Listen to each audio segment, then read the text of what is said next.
मैं सही निर्णय लेने में विश्वास नहीं रखता। मैं निर्णय लेता हूँ और बाद में उसे सही करता हूँ। ये शब्द थे हमारे रतन टाटा जी के। दोस्तों, मैं आज आप लोगों को उनके बारे में काफ़ी सारी बातें बताने वाला हूँ और कुछ ऐसी अनसुनी कहानियाँ जो आप सभी नहीं जानते हैं। ये एक ऐसे व्यक्ति थे जिनके लिए पूरे भारत में सभी लोगों के दिल में काफ़ी ज़्यादा प्यार है और इनके ज़ीरो हेटर्स हैं। चाहे हम बात करें सत्ता की या उनके विपक्ष की, कोई भी व्यक्ति हो यहाँ पर, आज पूरा का पूरा देश इनके लिए प्रभावित है। आज हमने मेरे भाई एक रत्न खोया है। हम मानते हैं कि इनको कोई भारत रत्न नहीं मिला, लेकिन हम ये सभी जानते हैं कि एक रत्न से किसी हाल में कम नहीं थे। चाहे वो समय कोरोना का हो या समय मेरे भाई जब मुंबई ताज होटल पर अटैक की बात आए या कभी भी कोई भी सिचुएशन आए, एक ऐसा इंसान है जो हर वक्त लोगों के लिए हमेशा खड़ा रहा। और यही कारण है कि जब आज भी हम कोई भी चीज़ सुनते हैं ना कि ये टाटा की बनाई हुई है, तो हमारा उसके लिए विश्वास 100 गुना बढ़ जाता है। आज चाहे आप पेपर देते हैं जो एसएससी सीजीएल या किसी भी परीक्षा की होती है, जो पेपर कंडक्ट भी होता है वो टीसीएस के माध्यम से होता है, टाटा कंसल्टेंसी सर्विस। और मेरे भाई जब से टीसीएस भी पेपर करवाने आई है, तब से उसके बाद में सारे के सारे फ्रॉडबाजी खत्म हो चुके हैं। आज आप अगर इनको समझेंगे तो इनके कई सारी कहानियां ऐसी है जो आपको जानने की आवश्यकता है, समझने की आवश्यकता है, सीखने की आवश्यकता है, जीवन में उतारने की आवश्यकता है। क्योंकि मेरे भाई ऐसे लोग शायद सदियों में एक पैदा होते हैं और ये पूरे समाज सुधार का काम करते हैं। मैं आपको छोटे-छोटे इनके जीवन के किस्से सुनाने वाला हूँ। सबसे पहले अगर हम इनकी बात करें, तो लोगों के प्रति इनका विश्वास, ट्रस्ट। आज के समय क्या होता है कि लोगों के पास में पैसा आया, यश आया, तो कहते हैं ना शराब और शबाब, ये 2 चीज़ों में वो ख़त्म कर देते हैं। ये एकमात्र ऐसे इंसान हैं जिनके अंदर में पैसा बहुत आया, जो मेरे भाई जीवन में बहुत तरक्की करते गए, लेकिन ऐसी कोई भी लत इनके अंदर में नहीं थी। जब एक इंटरव्यू में इनसे पूछा गया कि क्या आपने कभी किसी से शादी क्यों नहीं की? तो इन्होंने बताया कि देखिए, ऐसा नहीं है कि मेरे लाइफ़ में कभी किसी के साथ में दोस्ती नहीं हुआ या मेरी कभी कोई महिला मित्र नहीं बनी, लेकिन जो बनी थी, ठीक है, तो उस समय इंडो चाइना के वॉर के चलते वो उनके घर वाले राजी नहीं हो पाए और मेरी उनसे कभी शादी नहीं हो पाई। और चूंकि हमने उनसे वादा किया था कि हम शादी सिर्फ आप ही से करेंगे, इसी वजह से हमने ज़िंदगी में किसी और से कभी शादी नहीं रचाई।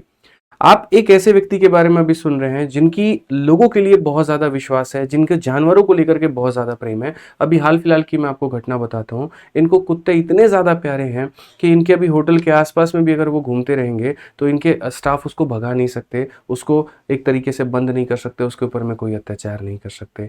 एक बार मेरे भाई इनको बहुत ही बड़ा अवार्ड मिलना था, लेकिन इनके अपने जो पेट्स थे, जिनकी तबीयत खराब थी, तो उसको मेरे भाई देखने में ये लग गए और उसके बाद में वहाँ पर वो अवार्ड लेने नहीं जा पाए। और ये काम सिर्फ एक ही इंसान कर सकता है, वो है आपके अपने रतन टाटा।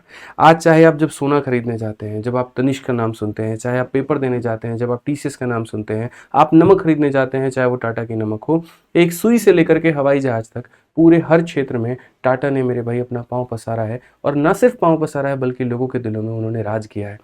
जितनी चीज़ें उन्होंने बनाई हर क्षेत्र में मेरे भाई, वो सभी के सभी लोगों के लिए बहुत एक विश्वास लेकर के आता है। और हम शान से मेरे भाई कह पाते हैं कि हाँ, ये हमारा देश का नमक है, हाँ, ये हमारे अपने देश में निर्मित वस्तु है।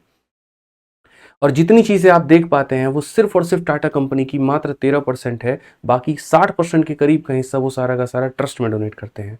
जब मुंबई में अटैक हुआ था ताज होटल के ऊपर में, तो वहाँ के आस-पास के जितने रेहड़ी वाले थे वो बहुत ज़्यादा प्रभावित थे, ठीक है? कइयों के मेरे भाई रोज़गार चले गए, कइयों का बहुत नुकसान हो गया, लेकिन उन्होंने हर रेहड़ी वालों को पैसे की मदद से और बाकी जितनी आर्थिक मदद हो सकती थी उन्होंने की। कोई अगर चाहता तो क्यों किसी की मदद करता? बाहर रेहड़ी वालों से उनका क्या मतलब है? लेकिन ऐसा करने वाला सिर्फ़ एक इंसान, वो आपके अपने रतन टाटा जी थे।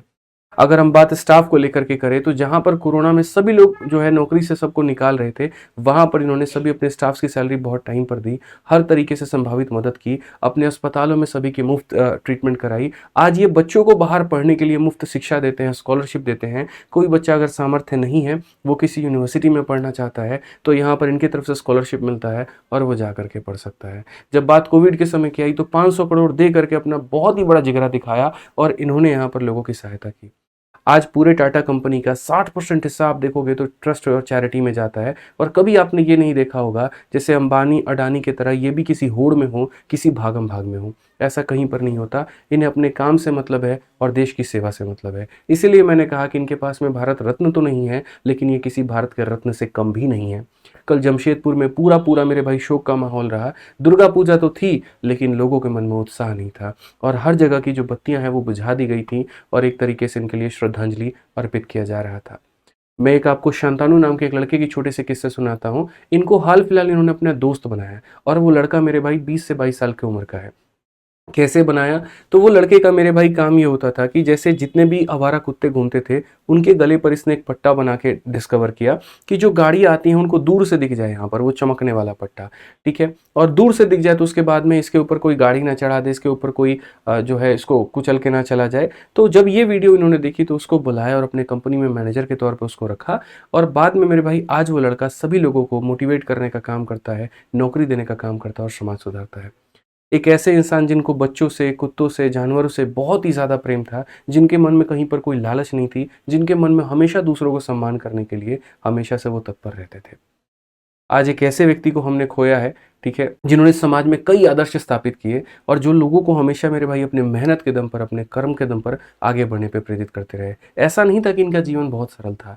जब इनका जन्म हुआ तो 10 साल के बाद में इनके मम्मी और पापा दोनों अलग हो गए। इनकी माता जी की शादी किसी और से हो गई और इनके पिता ने किसी और से शादी की। उस समय के बाद में फिर ये विदेश में पढ़ाई करने चले गए। इनके पापा कुछ और बनाना चाहते थे, लेकिन इन्होंने आर्किटेक्चर में पढ़ाई की और आने के बाद में तब यहाँ पर कंपनी ज्वाइन किया। कंपनी में भी इनको लेकर के काफ़ी विरोध हुआ था और आपने भी साइरस मिस्त्री और काफ़ी सारे केसेस आपने सुने होंगे। लेकिन उसके बाद में मेरे भाई ये जब अपनी कर्म से, जब अपने मेहनत से, जब इन्होंने अपने कंपनी में अपना लोहा मनवाया सभी को और दिखाया कि हाँ मैं इसके लिए काबिल हूँ। ये ज़्यादा बोलने में नहीं, ज़्यादा करने में मेरे भाई विश्वास रखते थे। इनके जीवन का एक किस्सा मैं आपको सुनाता हूँ। पहली बार रतन टाटा जी ने कार बनाई और जिसका नाम था इंडिका। और जब इस कार की बिक्री नहीं होने लगी तो उसके बाद में ये अमेरिका में गए वहाँ पे, और इन्होंने बिल फोर्ड्स जो कि फोर्ड कंपनी के मालिक हैं उनको इसको सेल करने की बात कही वहाँ पे, ठीक है। तो वहाँ पर बिल फोर्ड्स ने इनको बहुत ही ज़्यादा ह्यूमिलेट किया, नीचा दिखाया और ये कहा कि जब भाई आपको कार बनाना नहीं आता है तो आप इस क्षेत्र में आए क्यों। वहाँ पर इन्होंने मन बना लिया कि हम कार नहीं बेचेंगे और ये भारत चले आए। और एक वो समय और एक उसके बाद में 10 साल का ऐसा समय, 10 साल बाद का कहानी ऐसा आया कि फोर्ड की 2 कंपनी, रेंज रोवर और जगुआर, ये दोनों बहुत ही अच्छी ब्रांड थी, लेकिन उनका दिवालिया घोषित हो रहा था, उनके ऊपर में बहुत ज़्यादा कर्ज था, उनकी कारें नहीं बिक रही थी। तब उस समय इनके ब्रांड को रतन टाटा जी ने खरीदा और उस समय बिल फोर्ड का ये स्टेटमेंट था, आपने हमारी कार कंपनी को खरीद करके हमारे ऊपर में एहसान किया है। तो इसीलिए मैं कहता हूँ कि ये एक ऐसे व्यक्ति थे जो मेरे भाई मुंह से कम जवाब देते थे और कर्मों से ज़्यादा देते थे, ठीक है। जब बात मेरे भाई बाइक्स की आती है, आज आप रतन टाटा की टाटा जो कंपनी है आप उसका देखोगे तो हर चीज़ वो निर्माण करती है, लेकिन आपने कभी टाटा की बाइक नहीं सुनी होगी। कारण पता है क्यों? रतन टाटा जी से ये पूछा गया कि आप तो एसी से लेकर के, वोल्टास जो एसी है वो टाटा की ही कंपनी है, तो आप एसी से लेकर के दुनिया की हर चीज़ बनाते हो, लेकिन आपने कभी बाइक क्यों नहीं बनाई? तब उसके बाद में इन्होंने कहा कि देखिए ये भारत की जो सड़कें हैं वहाँ पर ये गारंटेड है कि यहाँ दुर्घटना होनी होनी है, और मैं नहीं चाहता हूँ यहाँ पर कि मेरे बाइक से कोई जाए और वहाँ पर कोई बीवी, मतलब एक पति पत्नी बच्चे के साथ में अपने जा रहे हैं और वहाँ पर उनकी मृत्यु हो जाए, उनकी मेरे भाई दुर्घटना में कहीं पर क्षतिग्रस्त हो जाए वो। इसी वजह से इन्होंने एक नया स्कीम भी लेकर के आए कि जितनी कीमत में लोग भारत में एक बाइक खरीदते हैं उतनी ही कीमत में वो कार खरीद सकते हैं और उससे कई गुना ज़्यादा सेफ्टी के साथ में वो एक जगह से दूसरी जगह जा सकते हैं। हालांकि लोगों ने इसका बहुत मजाक उड़ाया और उसके पीछे का उद्देश्य नहीं समझ पाए। जो नैनो कार आई थी वो इसी उद्देश्य, इसी विजन के साथ में आई हुई थी। तो ऐसे टाटा जी के बहुत ही अनसुने कहानियां हैं जिनके बारे में शायद लोग आज नहीं जानते हैं, और मुझे लगता है कि ऐसा इंसान जिसने हमेशा दुनिया के लिए मेरे भाई अपना सर्वस्व न्यौछावर किया, इनको भारत रत्न मिलना ही चाहिए।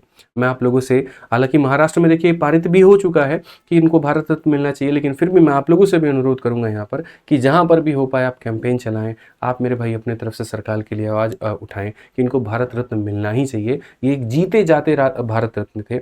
हमारा तो एक ही सपना है मेरे भाई कि जिस तरीके से इन्होंने काम किया, अब इनके बाद में जो भी टाटा सन्स में कंपनी में आएगा वो भी इसी तरीके से इनके नाम को आगे बढ़ाते रहें और इसी तरीके से वो काम करते रहें। बाकी हम सभी दिल से चाहेंगे कि रतन टाटा जी को भारत रत्न मिले और उनसे सम्मानित किया जाए। जो सपना मेरे भाई जीते जीते पूरा नहीं हो पाया, उनके मरने के बाद में ये काम भारत सरकार ज़रूर करे, ठीक है।